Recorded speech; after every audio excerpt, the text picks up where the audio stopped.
Himachal Pradesh pensioner welfare association की कार्यकारिणी बैठक बीते दिन कुनिहार में आयोजित की गई, जिसमें पेंशनरों ने सरकार के खिलाफ अपना रोष जाहिर किया। बैठक की जानकारी देते हुए आज शिमला में पेंशनर वेलफेयर एसोसिएशन के प्रदेश अध्यक्ष आत्माराम शर्मा ने कहा कि बैठक में पेंशनरों की ओर से सरकार के खिलाफ कड़ा रोष जाहिर किया गया है। उन्होंने कहा कि बैठक में सरकार से वर्ष 2016 से 2021 के बीच सेवानिवृत्त हुए पेंशनरों को बकाया राशि के भुगतान और चिकित्सा भत्ता की बकाया राशि का जल्द भुगतान करने की मांग की गई है। उन्होंने कहा कि पेंशनरों के लंबित चिकित्सा बिलों का भुगतान नहीं हो रहा है, जिस विषय में मुख्यमंत्री ने कुछ समय पूर्व आदेश भी जारी किए थे कि चिकित्सा बिलों का तुरंत भुगतान किया जाए, लेकिन ऐसा नहीं हुआ। न ही बजट के दौरान पेंशनरों के लिए कोई खास कदम उठाए गए, जिससे पेंशनरों का रोष काफी बढ़ गया है।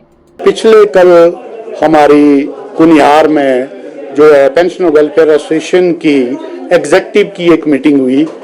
उसमें सरकार के प्रति बहुत रोष प्रकट किया गया, क्योंकि हमें उम्मीद थी कि ये जो बजट सरकार ने अभी पेश किया है उसमें पेंशनरों के लिए, खास करके वो पेंशनर जनवरी 16 से जनवरी 22 तक के बीच के है, ये वो पेंशनर है जिनका ग्रेजुटी, लीव एनकैशमेंट तथा जो पे का डिफरेंस जब ये सर्विस में थे और वो जो पेंशन का जब से पेंशनर रहे उसका डिफरेंस, और इस तरह के कई और भी है, कम्यूटेशन वगैरह जो है, इनके बहुत बड़ा जो पैसा है सरकार के पास पेंडिंग है।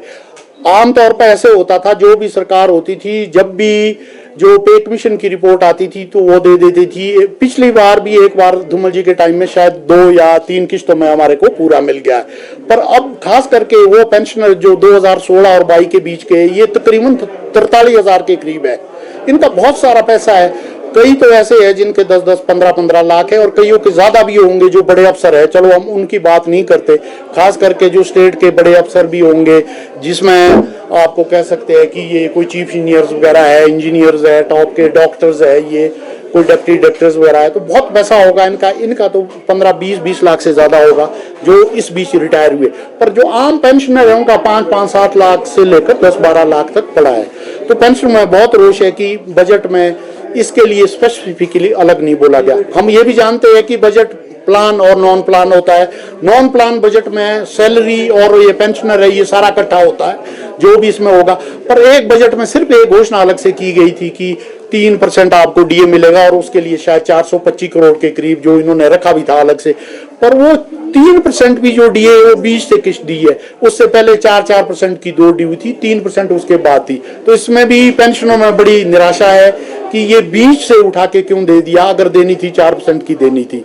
तो हम माननीय मुख्यमंत्री से मिले थे 4 मार्च को भी, तब भी हमने बोला था, और उन्होंने ये भी बोला था कि बजट में मैं आपका ध्यान रखूंगा, जो भी कुछ ना कुछ मैं बजट में दूंगा।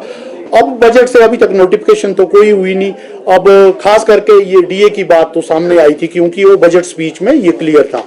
हम उसका भी इंतजार कर रहे हैं कि अभी क्या नोटिफिकेशन होती है। पर इसके साथ साथ पेंशनर वेलफेयर एसोसिएशन जो है स्टेट का, उन्होंने ये भी आगे ये बात रखी है कि जो पेंशनर और जिन जिन जिलों में हमारे इलेक्शन हो गए, हमारा इलेक्शन प्रोसेस भी चला हुआ है, और हमारा जो इलेक्शन है वो मई में कंप्लीट होंगे। 1 महीने क्या अभी एक्सटेंशन दिया है, क्योंकि हमारा जो इलेक्शन है अप्रैल में पूरा होना था।